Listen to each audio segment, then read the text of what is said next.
Come join Kyle, John, and David as they go through what's on the playlist. Find out what's everyone's favourite at Chicken Soup for the Soul Entertainment. We have a few segments, to be honest. In and out points, no celebs and the gossip. Back in time where we're talking about the big M's, coming attractions, what the queue. Quick checks, who'll be laughing? You abundantly. Welcome to Dual Redundancy.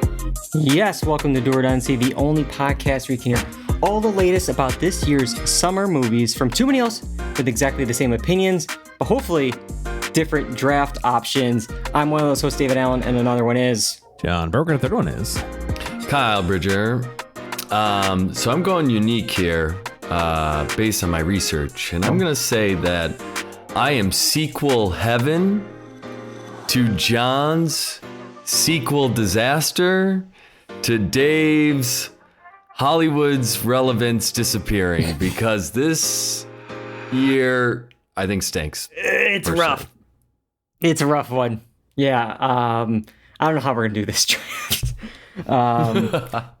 There will be some in there, but like I think there's a lot that's gonna be like a crapshoot. There's gonna be it's well, that's one way to start the podcast. Hello everyone. It's our 8th annual summer box office draft. An annual tradition, something we love to do, something that's always a bunch of fun. We'll see if this year holds true with the movies we have to select from.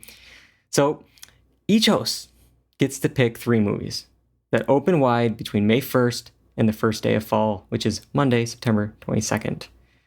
And we're going to take those domestic totals, add it up for those 3 films up until that day, the first day of fall.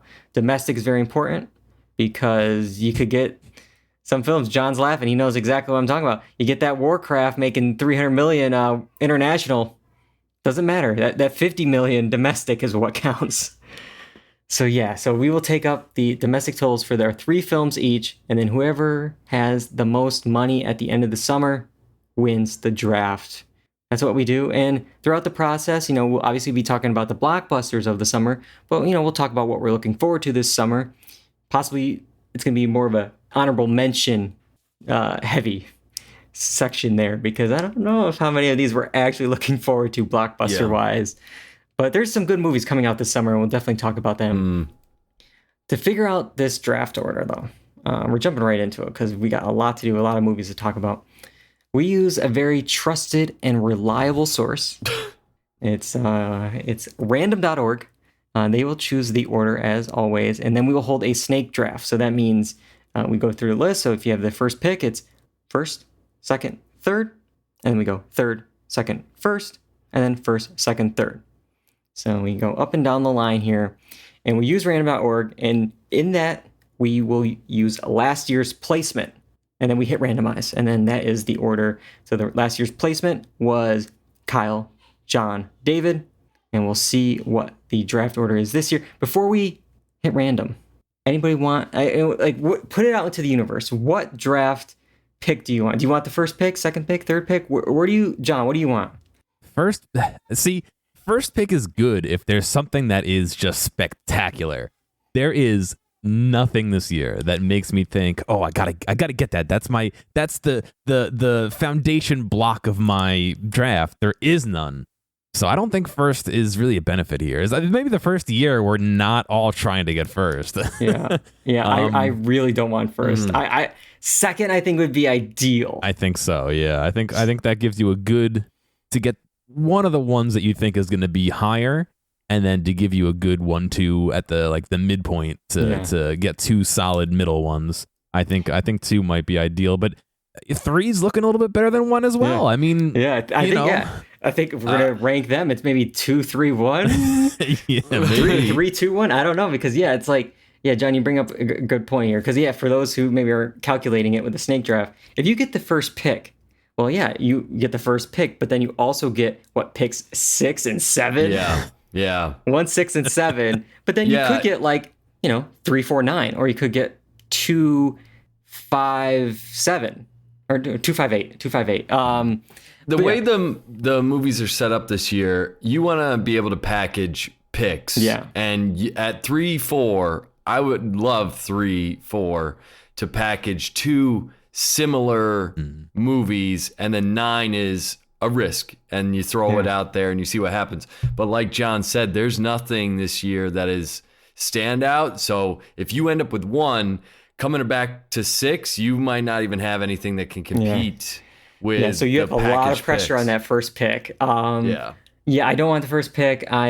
It's funny because I feel like every year we do this, we hit randomize. Kyle gets like the third pick, and it's like, oh, come on, and Well, this year I'm all about it. Give it to me. So See, I not knowing half of these movies, I'm worried about just choosing something abysmal for pick number 1 and like has not that ever realizing stopped you it. though, John? No, it's never stopped me. But every year, it's like, oh, I don't want to pick something bad, and then it's always like the first pick that I pick is just like something that You're stinks. good. I think you had the Deadpool Wolverine pick. That was the number 2 movie last year, I think. I got Deadpool, and was Top Gun a number 1 pick? I don't think it was. I think I went second or it's second that year. No. Yeah, I think the next year I think you did Mission Impossible, Dead Reckoning Part 1. Yeah. And that was not the number 1 didn't do movie. great, no. But anyways, all right, let's do this here. Let's do this. Hit random. All right, random. You ready? No. Yeah. John, Kyle, David. All right. Oh man. Yeah. Shoot. All right. But hey, crazy things have happened here. You can have the first pick. You can have the third pick. Get still in the draft. I mean, last year Kyle had the third pick, I believe. He won the draft. And we've done 7 drafts before. Obviously, if this is our 8th draft, it's pretty tied up across the board. I mean, John and I have 2 wins each. Kyle did get his 3rd win last year, so he's leading us right now. But pretty fair playing field across us. I want to thank John for being an honest Abe. He could have clicked it twice and gone to the one of 5 other combos available. No, I don't want to do that. Yeah. Okay. All right. So, all right, John. Whenever you're ready. All right. I guess I lead it off. You're the number 1 pick here. Well, you want to take a look at the wonderful boards you made first? So. Yeah, so we got these. Ooh, those are nice. Beautiful boards to keep track of what's going on tonight. Whenever you're ready, John. So I do not know what to pick. I have a list of 10 movies. The 10, just so I can't get locked out and not have a pick. I have 10 movies on a list here. They're in roughly an order that I think might be popular to least popular, but that doesn't mean anything because, like I said, I know nothing. So. This one feels like a little bit of a high risk, high reward. It is a reboot of old, comics, movies, shows. I'm going to choose Fantastic Four as my number 1 pick. I think that's a little risky, but I'm hoping that, it pays off. I don't know. I almost immediately regret it, but no. I think it'll be okay. I think they're marketing the hell out of this thing, and I think they really want it to be a success. I think there's a certain contingent of fans that are really jacked up about this, but the other ones in this Fantastic Four series, I feel like it's imploded multiple times because it has not. It's done like 150, I think. I saw, or like 170, something around there. Is the third time the charm, maybe? I mean, Pedro Pascal's pretty hot these days, but yeah. I don't know. Yeah, it's interesting. I'll have some stats along the way here, some old history of the box office to give you some kind of benchmarks. But yeah, like as you said, John, I did a research for about like 10, and I feel like those are really like 10 of the only players you could maybe squeeze out of this summer. And I feel like my 7, 8, 9 is like I'm stretching my back out trying to make them happen. I had this, and all of them, when I do it, for fun, I kind of make my own estimates, and that's how I rank them, just based on like what I think. I actually had this kind of higher than I think you're thinking, your uneasiness about. I actually had this pretty high. Okay. Because I think of the options, I think it could happen. I mean, it's a bit later in the summer than I would have liked it. It's July 25th is when it's coming out, but that is the Barbenheimer weekend, and it has a clear runway for the rest of the summer. The rest of the summer is empty as hell. So it's like, okay, got the runway there. the question mark is the Fantastic Four and the Marvel of it all, because the previous Fantastic Four films, as Kyle mentioned, don't do that great. But like they were not in the MCU proper. They weren't in this behemoth that we have now. 2005's first one, I guess, was 154 million, as Kyle mentioned. That 2015 though, with the Miles Teller and the Michael B. Jordan, 56 million. So. Oh yeah, but then so like that's like the track record with the franchise, but now you got Marvel behind it, and as Kyle said, you got the Disney marketing team behind it, and they have a lot riding into it, because I think this is really kind of like going to be like the jump start to the car of what kind of Marvel's been kind of trucking along a little bit recently in this Phase 5. It's, outside of Deadpool, Wolverine, it's been a rough Phase 5 for the MCU. Like I'm running through a few. You got Ant-Man and the Wasp, Quantumanium, 214. Guardians of the Galaxy 3, summer or two ago, 358. Pretty good. But I think many people expected more for that May slot, that finale of the Guardians of the Galaxy. Okay. But the Marvels, 84. That was $1 billion film back in the day, the original, the first one. But then this year's Captain America, Brave New World, 200 million.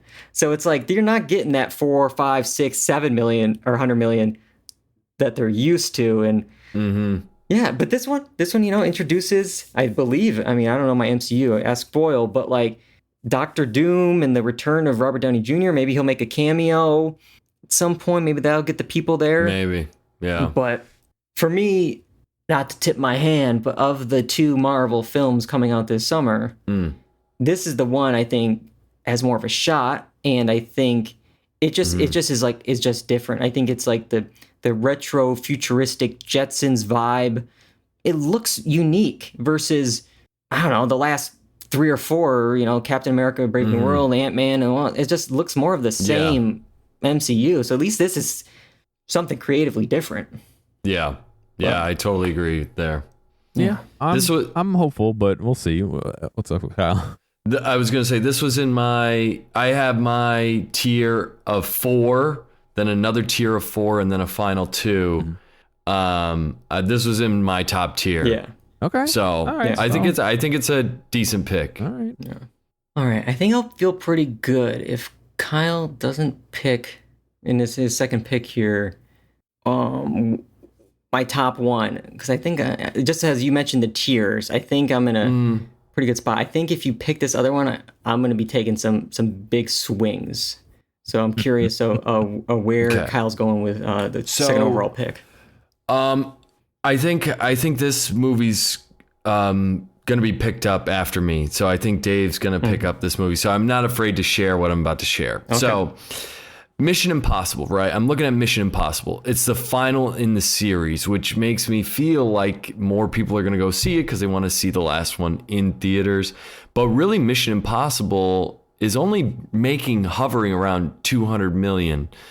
And I think there is another movie out there that has the potential to make a lot more based on the creative team behind it. And I think if this movie tanks, it's going to be the downfall of that company. So the company. I just think I don't know how they come back from this when this guy is the creative team behind it and where they're going for the direction of this. Okay. And so my pick is going to be Superman Legacy. Okay. Yeah. So I was taking a look at the other Superman movies, which kind of were like hit or miss with people. And they made still a lot of money.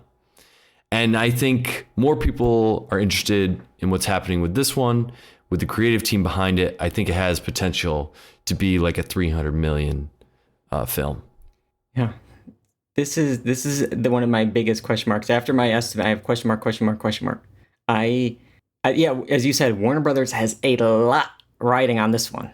Like the entire refresh of their cinematic universe. Just like, Fantastic Four, Disney MCU. That's big. But this is like everything to DC. This is going to have a huge marketing blitz. And yeah, when I looked up the other Superman films, I was actually quite surprised of they're higher than what I remember. Yeah. 2006, the Brandon Routh one, 200 million. Man of Steel with Henry Cavill, 291. And if you look at the Batman versus Superman, 330. Justice League, 229. Okay, and the thing that I worry a little bit is it's kind of in a rough spot. It's after the 4th of July holiday, which is usually a big money-making weekend. It's the weekend after the Jurassic World franchise, 2 weeks before John's pick of Fantastic Four, so it has some superhero competition. So yeah, it's one of those things where it's like, do people care about Superman? In the past, it looks like they did with the money. I don't know. There's just a lot riding on this. This is like, I think, the biggest question mark of the summer. You can already see like there's drafts of like, the told you it didn't work, kind of thing, like ready at a lot of these like publications. Yeah. But if it clicks, it could be really big. Yeah. Yeah. So I think it's a risky pick, but I think so much is hedging on it. They're going to find a way to make it work. Yeah. Okay. So this is where it gets really, really interesting. Well, I think I know where you're going. You think you do, but I think I have one that might be, okay, of course. Mm-hmm. There's one that I might surprise you guys with, maybe because of some of the stuff you said, Kyle. But anyways, this is one where you might scratch your head at first and think it's a bad call, but I'm going solely based on history. Mm-hmm. That's it. Going on history on this one. The Rotten Tomato scores, we're going down in the last trilogy of this franchise, but they can still deliver nearly 400 million a picture. And if it can do 300, I'll take it. If it can do 250, I'll take it. Like, that's all I'm hoping for with Jurassic World Rebirth. Yeah. So this is, okay. There's some, I'll look at some history here. The Jurassic World trilogy that started in 2015 came out of the gate swinging. It was, the first one was the shock of the summer, I think, with 653 million. It's not going to get close to that. It's not going to hit that. No way.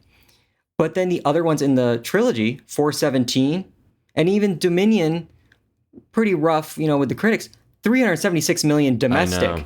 I know. So it's like, crazy. All right, like, that's pretty good, and we'll have to see if this new one is still fresh, because the difference here versus 2015, when Jurassic World restarted the Jurassic Park franchise, was it was a good 14 years since we got some Jurassic content.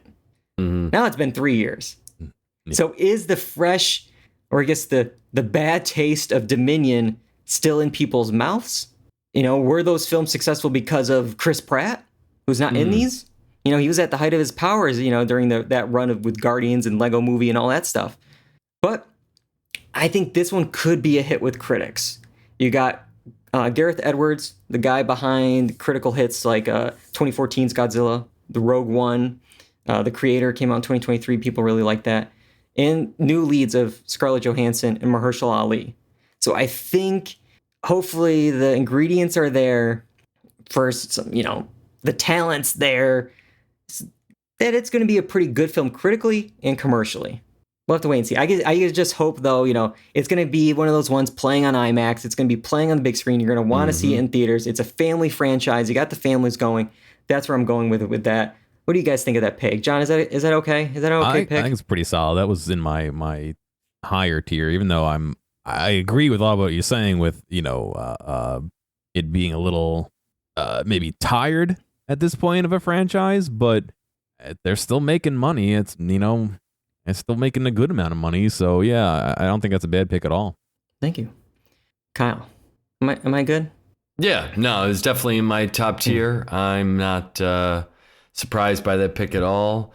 I think creatively they better have success here, or else it's going to be bad for the franchise as a whole with back-to-back duds, and maybe some even 3 in a row that are duds. So I think they need to be successful, but I think either way, it's going to make money, and I think it was a good pick. Yeah, and then we should also make that clear with this box office draft game that, like, a lot of these films have giant budgets versus the returns. Are the returns going to carry this? That doesn't matter to us. This is clearly like we're starting at zero, and these films could have cost $700 million to make, and if it makes $300 million, that's bad. That's bad. But like for us, hey, that's who cares? That made $300 million for us. Pretty good. Yeah. So, and like with this, it's like like those other Jurassic films, it's like who knows, 200, 300 million it costs or whatever.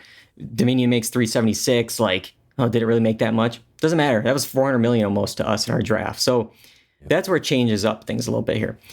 So those are their first round. We're gonna go back through. I'm gonna start, and then Kyle, then John. This is where I think I'm gonna keep it a little spicy on the podcast. It's a little interesting because I think you might think of where I'm going, and if I'm sure this won't get back to me. This will go. Probably Kyle will pick it in the next one. I think I'm gonna be a little risky here. I think because looking at past drafts, kids dominate. I mean, last year Inside Out 2, like that made. Like I think like $1 billion, close to domestically. It could be wrong. I would have to look that up again, but it made a lot of money. And I think that really helped with some like nostalgia. I think you got the kids who grew up with it now being adults or parents, wanting to see it and see it with their kids. I think those family films really play well in the summer. So this is where I'm going to take the risk. Instead of going with the impossible mission, I'm going to go with the little blue creature of Lilo and Stitch. Okay. That is interesting.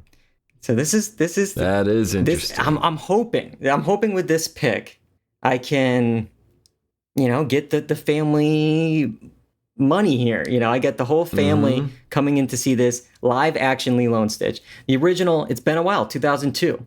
But, made about 150 million domestic then.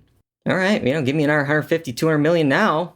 I'll take it, The live action, it could be hit or miss with Disney. The most recent one, I believe, I'm not counting the Snow White debacle. That might have failed for many other reasons, which we don't need to get to on the podcast. That made 84 million.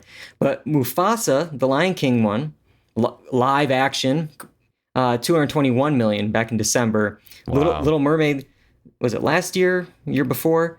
The same weekend that this one's coming out, 300 million. Wow.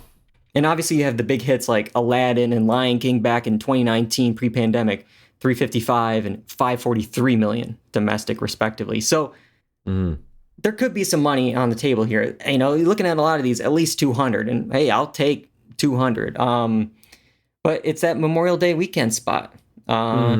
Could be rough. I mean, there's been some good ones, but there's been some bad ones. Disney had some ones of 4-day totals. You're looking at Solo, the Star Wars film, 103 million. Pirates 4, 78 million.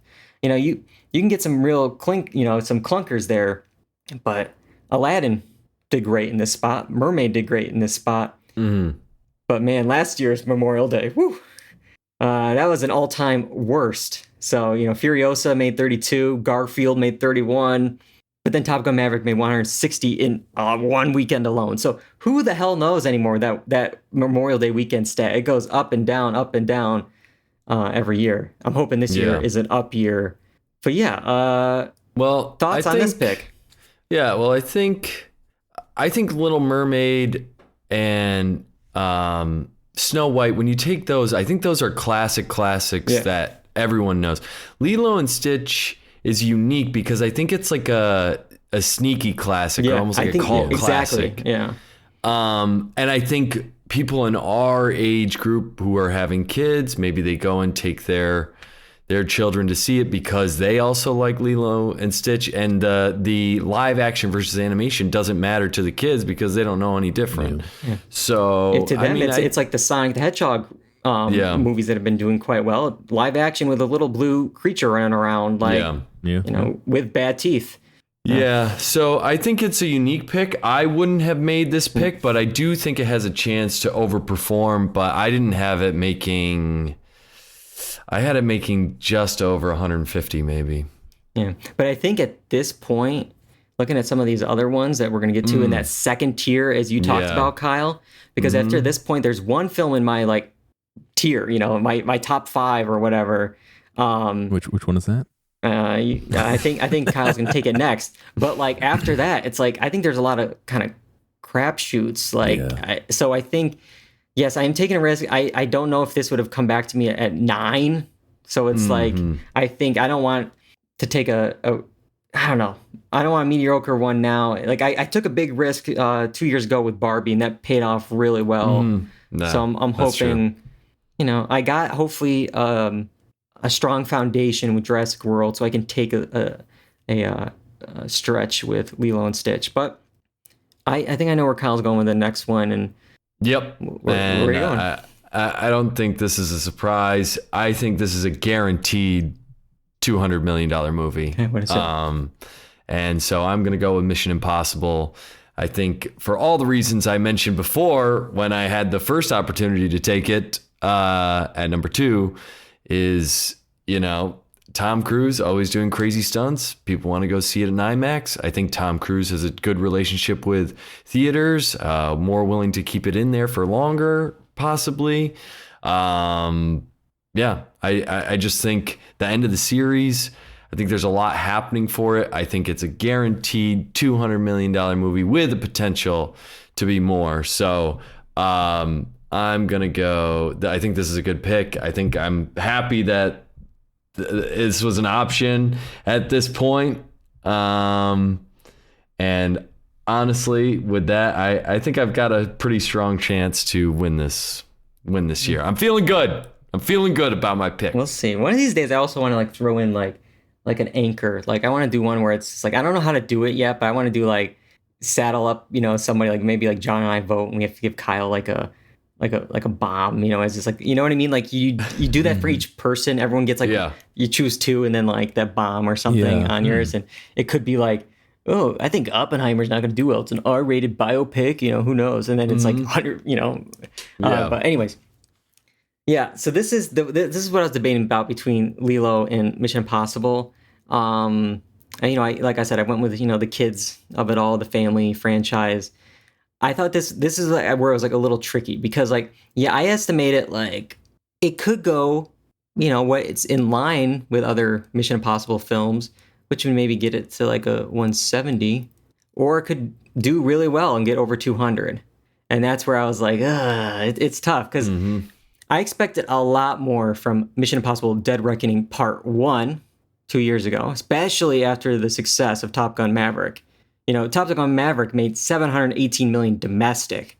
And it's like, all right, a year later, we got Tom Cruise, doing crazy stuff again in planes and running around. And Fallout did so well. Fallout had a franchise high of $220 million.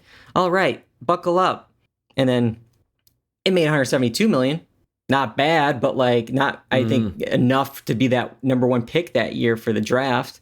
Had a lot of issues with Barbenheimer that summer, but the issue I had with it was like the marketing of it all. I almost like was the opposite reaction of the end of the era, all these films culminating with this, because I feel like that could turn off audiences a little bit because it has like the MCU homework feeling where it's like. I don't know I'm a fan of this franchise. This is the one film I am looking forward to this summer. I'm going to be there if I can, no matter what. Front row, first night, I'm there. But this is like a 30-year franchise. Like, what happened in Mission Impossible 2 that's going to pay off in this one? Like, it seems like there's like characters that they show in the trailers. It's like, hey, who's that guy? Am I supposed to know the connection there? Like, it just seems like, when I remember... True. I don't know, it was Rogue Nation, Kyle. You and I were just like, hey, let's go see a movie. What do you want to see? Mission Impossible, that seems fun. And it was just like this one-off, like, you could start at the beginning. You didn't really need to know the backstory. If I saw Mission Impossible 3 or 4, you just were watching it. It was fun. But this seems like, because initially it was Mission Impossible Dead Reckoning Part 2, but they had to get rid of the part because Part 1 didn't do as good as they wanted to. It's like, that's what worries me with it all, where it's like, like, I think it could really connect. It could be... Like, I'm going to put my money into the film, but I just worry that, like, the Fallout was the franchise high. It had extremely good reviews, 220 million. That was the most a Mission Impossible movie has ever made. The last one, 172, wasn't as well received. So, again, we'll have to wait and see. But Memorial Day weekend, it's going to be you and me, Lilo and Stitch versus Mission Impossible. So... Nice. I'm sure Mission Impossible will win the weekend, but like I'm hoping The again. long term. Give me the long term because like I'll have to look at the other stuff here, but it's like you get other films for that, older male, group of like, oh, I got another superhero movie to watch this weekend. I got Superman to watch. I got this. It's like, but what kid movies are out there? Oh, I guess Lilo and Stitch. Let's go watch that. For the. Yeah. But who knows? But yeah, John, you said this was your number one pick 2 years ago. It was. I think it's a very solid pick for at this point. I'm looking at the list that I made for the rest of the thing, and I'm like, this is rough. This is rough. This is tough now. Just googling a bunch of movies to see if if it's worth pivoting to something else or whatever. Is like, oh man. But you're trying to find an extra 200 million somewhere. The other one did 160,000, maybe 160 mil. But so I think that's a very solid pick for this point in the night. Cool. But I guess that brings it around to me for the double whammy here. The two. Yeah, these are your last two picks. The two last nails in the coffin. Boy,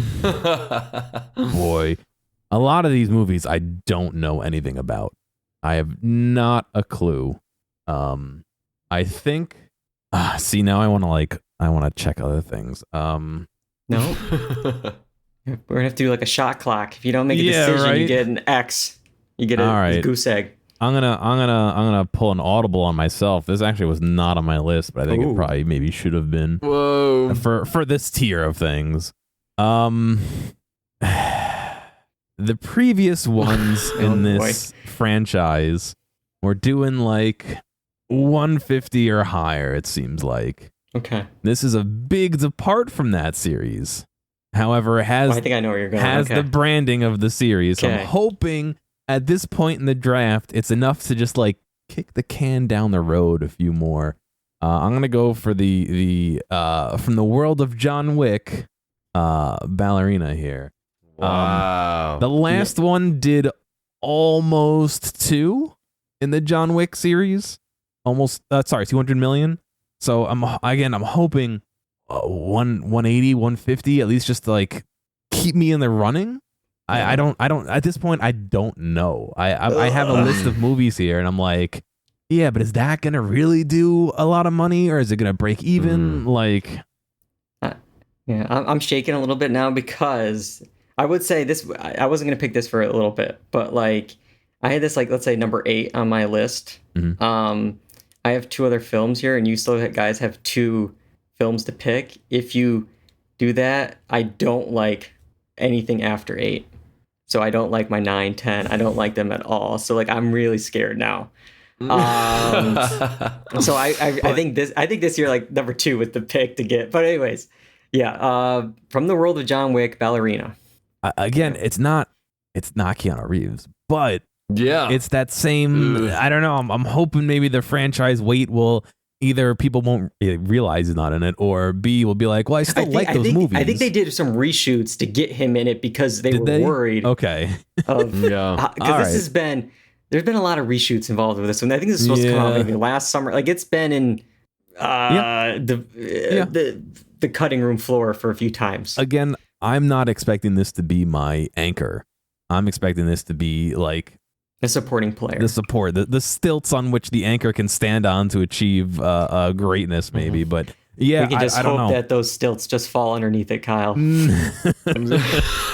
We'll see. I'm nothing of what I have left am I remotely sure about. So the thing that I'm worried about this movie is like they have to market it from the world of John Wick. It's already starting to get confusing because it's like, is it a part of that?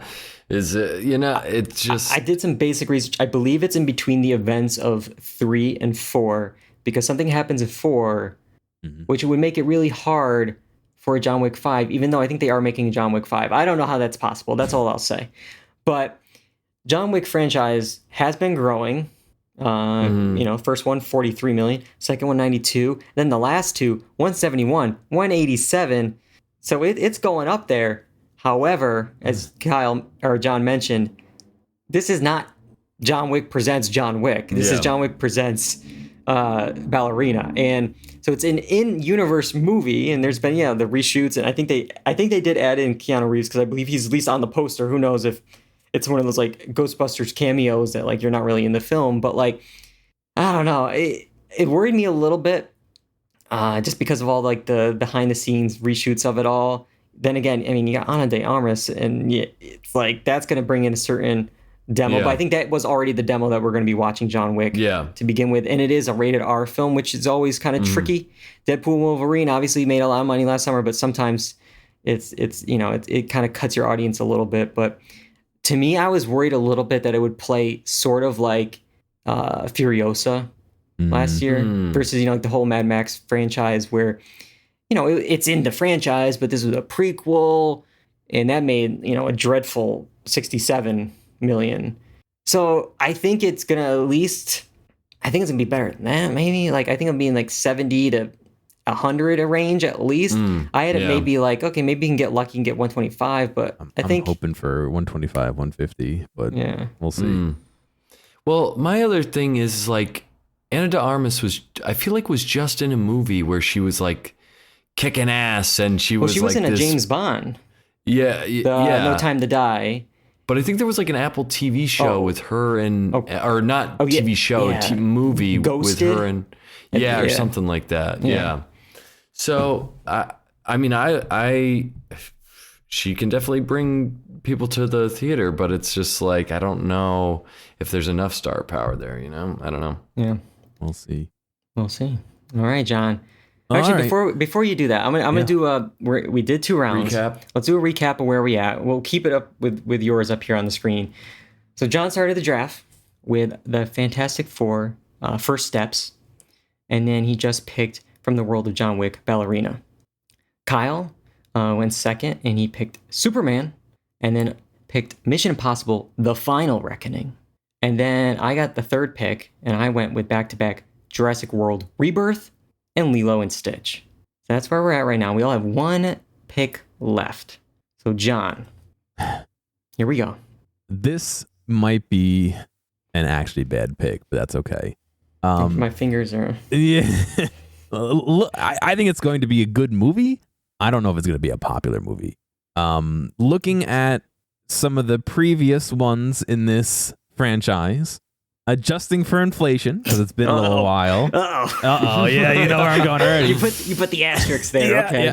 Yeah. The last movie in this franchise, if you will, adjusted for inflation, did over 200 mil, which is pretty solid. Again, adjusted for inflation from, 1991 when it came out.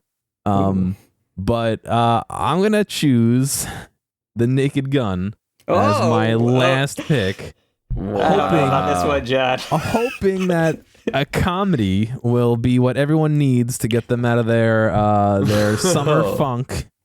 I don't know. I'm interested in watching it. I think at this point there are no real good choices. Okay.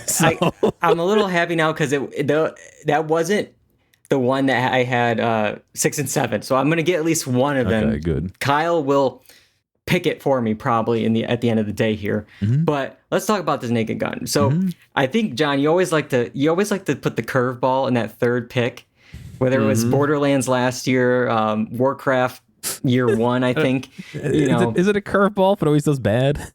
I mean, there's trouble with the curve, Clint Eastwood. But I wasn't this one. I don't know. I think there was 1 or 2, maybe. Again, we're at the bottom of the barrel. The barrel is we're scraping. There's a couple I think that will make more. Maybe I'm wrong. Kyle can correct me. But yeah, I don't have too many stats on Naked Gun. I had this as actually like an honorable mention where I was like, okay, got this reboot with Liam Neeson. Of the ones, again, if we're gonna. For me to spend money and go to the theater and watch, I might check this out or at least watch it on streaming where it's like written and directed by Akiva from The Lonely Island. And I don't know if you guys saw the trailer, but even like there's a joke at the very end of the trailer involving Orenthal James Simpson that I was like, oh, okay, we're going there. They're not holding back. It's like, all right, respect, with the writing of this film. But Kyle, what do you think about this pick? Yeah, this is definitely a curveball. This is not on my list. I mean, I'm interested to see what they do with the movie. I would probably check it out on streaming, but maybe it's a sneaky surprise. Who knows? But yeah, this is fun. This is a fun pick. I like this pick. Yeah, no, it's definitely fun. It's a fun pick. I'm just glad that I'm telling you. We'll talk about it at the end here. If you picked like my sixth pick and Kyle picks the seventh, I would have been screwed. Screwed, man. Like, because I really don't like anything after that. My eight on my list was John Wick. So like anything after that, I was like, yikes. We're sub 100, I think. But yeah. All right. This is interesting now. Because I have some question marks in this tier that I have here. I put in the second tier possibly Thunderbolts, but I think that's gonna die. I think that's not gonna do well. So, or not as well as some others. I think maybe Thunderbolts makes 125 million. Then I have another possible. I was like, maybe Final Destination. It's coming back. It has a new vibe to it. Maybe that gets up in the 100 range. Then I'm thinking now, should I go for, famous actor or kids? Do we want those kids? No Diddy, as the kids would say these days. But I'm really torn because there's a movie I would actually want to watch, and then one that I don't know why is being made. Okay. But with that said, I am going to go with How to Train Your Dragon. That would have been my next pick. Yeah. So that is, I'm going back to Dave's kind of advice here in trying to get the kids here. But I don't know why. The box office from the kids, their parents, okay? Jesus. Yes. Yeah, I don't know why this is being made. It's live action, but again, we're about dragons, so it has to be computer generated anyways. I'm like, I don't understand this. And it seems very soon. Yeah. But the other movies made quite a bit of money. So I think there's a possibility this could make 150, maybe 200 if you get lucky. That's what I had. That's what I had in between. I had like maybe 175. This was going to be my next pick at 6 here. Just to kind of give you a peek behind my curtain. I had again, these are in no particular order because they're all more like tiers, but you had the Jurassic World Rebirth, Fantastic Four, First Steps, Lilo and Stitch, Mission Impossible. Then I had Superman because it was such a question mark. It could have, went up 1 or 2. I think that was a good tier. And now we're in the second tier of How to Train Your Dragon, blank, and then From the World of John Wick, Ballerina, and then some stuff where it's like, oh boy. But yeah, I mean, you look at the originals that came out in 2010s, 217, 177, 160. So, that was a few years ago. Yeah, you could probably get close to 200, maybe 170. I guess 175. But yeah, it's that. It could be big. It could be the Inside Out. It could be Lion King because of the stuff with families and franchise and nostalgia. That's kind of what I was going for with the Lilo and Stitch pick. We mentioned it, all those stats then with Aladdin, Lion King, Little Mermaid. But then again, you also could get misses like Dumbo with 114 or Snow White with 84. But when you actually look at those, I feel like you start to see a pattern where it's like Aladdin, Lion King, and Little Mermaid are part of the Disney Renaissance versus Dumbo and Snow White. Good films, but not yeah, it's a whole different generation. So for sure, the question mark I had, which I couldn't find any concrete answer to this anymore, and I think it would actually affect one of my other picks, is the whole windowing of it all. We've talked about it in the past, especially right around at the end of the pandemic, where it was like, oh, you could do this, pick this film, but in 45 days, it's going to be on this streaming service that's going to cut into the box office. I know Peacock has a 45-day window, or at least did. And I think this is a Peacock NBC Universal film, which Jurassic World is too. So I don't know how that's going to affect things, if it's actually going to stick to that 45 days or if it's going to be longer. So that was like my one con with it. But I think overall, this is a really good pick. I think if a movie would be doing well, you would hope. You would. But remember, I know we've seen had, from past stuff here, that doesn't mean anything anymore. Yeah, they have these rules. They got to prop up the pluses of it all on those streaming services. Yeah, that's true. All right. One last pick in the draft here. And like I said, I don't like anything after 8. So I'm going to go with this one, but Kyle kind of mentioned it earlier. I don't have much faith in it, but I have more faith in this at pick number 9 in the draft versus the other options on the table. So I'll pick it here. I would not have picked it any, 3 or 4. So I'm going to go, I got to get some superheroes in here, even though I don't think it's going to do well, especially compared to the other MCU film this summer. Thunderbolts. Wow. Asterix. Wow. That's not where I thought you were going. Where was I going to go? I thought you might go F1. Isn't that a... No, I don't think F1's going to... I don't think it's going to do good. I don't think... I mean, I'll say real quick with F1, I think it's like, I looked at some stats for that. The closest thing I could think of was Gran Turismo, another race car movie that came out over the summer. 44 million. That was 2 years ago. And sure, you have Brad Pitt. You got Brad Pitt, and it's like, but his most recent films don't scream box office. Babylon, 15, Ad Astra, 50. Sure, he had Bullet Train, 100 million. But like, I just worry that like, it has like this Apple TV Plus distribution thing that like Killers of the Flower Moon had, and the Wolves, they pulled it from theater. Like, it just seemed too much of a risk where it's like, they could just pull this thing. Like, I'm worried, like, just from the the behind the scenes of it all with F1. Yeah. Well, I mean, I think F1 is a bigger property than you think, though. I think it's more popular than you think. So I think that's what big in the pandemic too. Yeah. Yeah. I don't know. I don't see it. I could be get wrong. What you're saying. I just think it's too much of a question mark. I think, and that's the thing. If we went one more round, maybe. But like, I think with this is a question mark for sure. But I think at the end of the summer, and we'll play this back in September, I think Thunderbolts is going to make more than F1. Just because also like the stars in it. Maybe not necessarily the stars, but because it's in this MCU BS. You know, we talked about it with Captain America: Brave New World. Terrible reviews, still made 200 million. Yeah. Like, that's true. Whatever, Quantumanium, terrible reviews, over 200 million. It's like it has the Disney push behind it, and it's like, well, in order to understand anything that happens in Fantastic Four, you got to watch Thunderbolts. And Thunderbolts will actually have a cameo from whoever, Timothy Chalamet playing the new superhero. It's like, oh, I got to see that.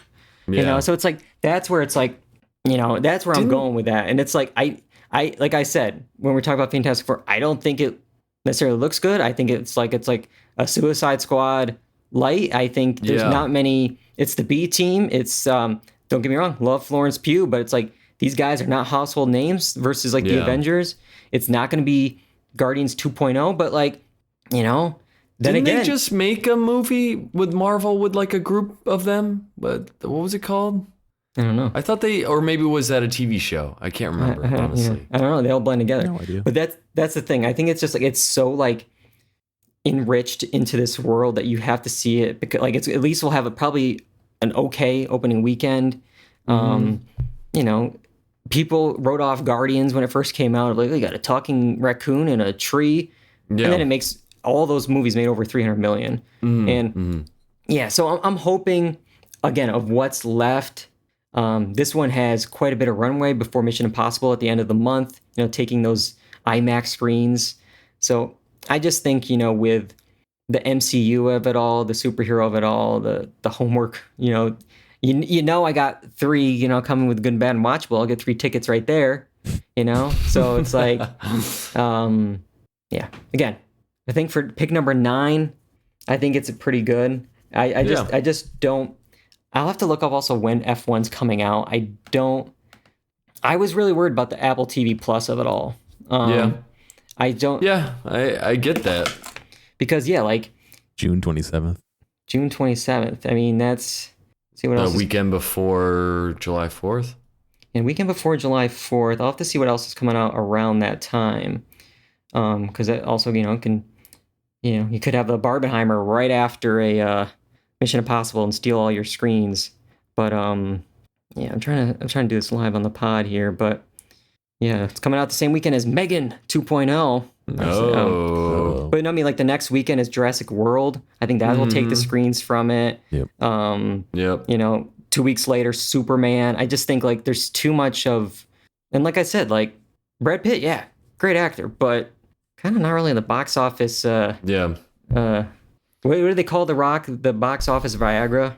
I'm pretty sure that is what they called him. Oh my gosh! But just wow. Yeah, I want to run through one or two that I had on like the list that. Yeah. Again, big question mark. Elio, that's the Disney Pixar film of the summer. Sure. Inside Out dominated last summer, but this was a hard one, to do because this is an original film. Yeah. This is we've only had one original since the pandemic, and that was Elemental, which really struggled at first, but ended up, making 154, which it kind of was a big surprise that summer. But like, if you look at like Lightyear, the year before that with 118 million, it's like, I think this one could just get missed with all the Lilo and Stitch and the How to Train Your Dragon and all that of the summer. I think this one could be like forgotten about. I don't know if this one's gonna have the heat for that. Any other ones on your like top list for like blockbusters that could have been a contender on your list, or is that the barrel? Is that what's left? Yeah, it is the barrel, but I'll just mention a couple. I had Final Destination as a possibility. I had F1, which we talked about.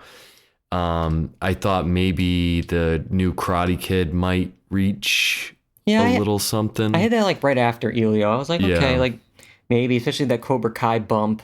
That was huge on Netflix. But and there's another animated movie. I didn't know it did this well.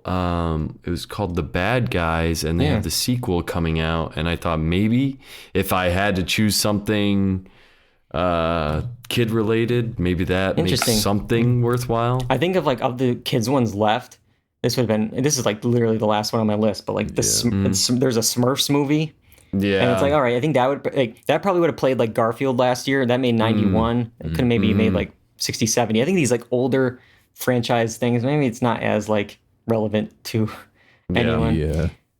One I was actually surprised with was at first I was like, I had it again right after like Karate Kid. I'm like, Megan 2.0.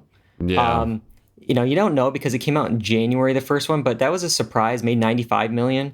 It's like, okay, maybe this makes 100 million. But I don't know. I think it was too risky. I saw your Final Destination pick. I looked at it like the top one ever was back in 2009 was 66 million, but like normally they make 40, 50. And again, the rated R worried me. So yeah, I think we got like the top films. I don't think anything's gonna really like surprise us. Maybe I'm wrong with F1. I just don't see it. Like, sure, it is. I think by the what's his name? The director of Top Gun Maverick, but again, as we're seeing with Tom Cruise the following year, the Top Gun effect maybe doesn't matter. Like you could still have the main actor in it doing stunts, and it doesn't matter. And like Ford Ferrari is a good comparison. I'll have to look up those numbers, but I look up F1. I feel like that. I think it could do really well worldwide. F1. Worldwide, yeah. I don't know about domestically, but 117 for Ford. Okay. Yeah. That was domestic for Ford? Domestic, yeah. Okay. I think it could. That's what my thinking was. It could reach that level. Yeah, I still think I think Disney would be essing their pants if Thunderbolts makes below 117. Yeah. So that's where I think I was going with, where it's like, yes, I think, again, one more round, F1's a great contender. I just think between Thunderbolts and F1, I think I'm safer to pick that. But anyways, that's the draft. Real quick, now let's do some quick honorable mentions of films that are not probably going to make that much money, but films that we're actually looking forward to seeing this summer. Kyle, I want to start off with you here. The first one I have is Friendship. Yep. Yes. Yep. So I really, it seems weird. It seems interesting. I'm wondering what's going to happen in this movie. It's got Tim Robinson, who we love, Paul Rudd, who's great. So I'm really interested in this movie. No, yeah. This is. I think you should leave the movie. This is obviously Tim Robinson and Paul Rudd, but like it just. I've heard stuff where it's like these pull quotes where it's like I love you, man, for sickos, and quote the funniest thing I've ever seen in my entire life. Plus, you got Conor O'Malley in it, so all right. Yeah, who's deranged and unhinged. Yeah. So after Friendship, I am interested in the F1 movie. I'm interested to see what they do. It looks cool. And just because it's so long ago now, I'm wondering what they're going to do with it. But Happy Gilmore 2, we'll see what happens there. But I am interested in that, see what they do. Yeah. No, yeah. I Happy Gilmore is actually one of like the missing Sandler movies in my repertoire. I love Billy Madison, but like I never got into Gilmore 2. Maybe I'll have to do a double feature. Or either you should watch it. It's I mean, it might seem like stupid humor now because like you watch these movies when you're younger, but I think there's still something to watching it as where you're at in life now. I think it's still funny. Okay. All right. I'm curious if Drew Carey's going to make an appearance in this one, though. We'll see. I got some picks, and then I'll share some if John has any left over after I steal them all. Eddington, it's the latest Ari Aster film. We got Joaquin Phoenix, Pedro Pascal, man, busy guy. Austin Butler and Emma Stone. It's a contemporary Western set during 2020. Don't know, other things than that, but I like Ari Aster, sure. But Was Afraid was a weird one, but I really love Midsommar, Hereditary, like so. Some it's always you never know what to expect, and it's a great cast. One that's also another big question mark is called Weapons. It's from the director of Barbarian. It's his follow-up. Josh Brolin, Julia Gardner, and all I got is it's about multi-related plots marked by the disappearance of school kids in the middle of the night. And as we know with Barbarian, nothing goes according to plan, so we don't know if that's like the first 10 minutes of the film and we're doing something else for the rest of the movie. But, again, good cast, interesting director. I'm excited to see what's in store for his follow-up. And then I'll do one more, and then we'll see if there's anything left for John. But there's another Franco Brie collaboration, Together. They have a couple's move to the countryside triggers a supernatural incident that drastically alters their relationship, existence, and physical form. This one's not written by Dave Franco and Alison Brie like The Rental, I believe, was from 2020, but I saw that one. That one was a fun film and curious to see. I think this played at some of the festivals and was well received, so I'll give this one a shot as well. John, anything left? Anything left on the board to talk about? No, I think anything I really wanted to see, we discussed. I mean, Friendship's looking pretty good. Top Gun, not Top Gun, Mission Impossible. Other than that, there's nothing really in there that I'm like, I gotta go see it. Like, we just kind of discussed this earlier. Not really stacked this summer. There's nothing too crazy going on. Yeah. Any thoughts on 28 Years Later? I'm not connected with that franchise, but either of you guys excited for that one? I've never seen any of these movies in this. I've seen the first one, which I thought was creepy, but I'm not a big horror movie person, and I don't know how well I could last in it. And even still, I wouldn't go to the theaters to watch it. I think Jodie Comer are girls in it, I think. Nice. And I think Danny Boyle, Alex Garland, they're all back. But yeah, all right. So that is the summer. That's our summer movie preview special. Let's do a quick recap of where the draft ended up here. Let's start off with John. He had the first pick. He went with the Fantastic Four: First Steps, From the World of John Wick, Ballerina, and then The Naked Gun. And then Kyle, number 2. Pretty good group here. Superman, Mission Impossible, The Final Reckoning, and How to Train Your Dragon. I think it's pretty good. Yeah. And then we end with me, Jurassic World Rebirth, Lilo and Stitch, and then Thunderbolts. Now, yeah, I think I think I have a good one with Jurassic World. I think that'll be a solid one. Who the hell knows with the other two? But again, I took a chance with Barbie one year. You gotta risk it to get the biscuit here. Yeah. So I'm still confident in what I got, though. I'm sorry to say. I like yours. I think after playing this round, through the thing, I think 2 was the pick this year. We were worried about definitely not 1. Is it 3? Is it 2? Which pick is the one? I think 2 was the one because it's more of those middle ones versus you get kind of the bottom of the barrel.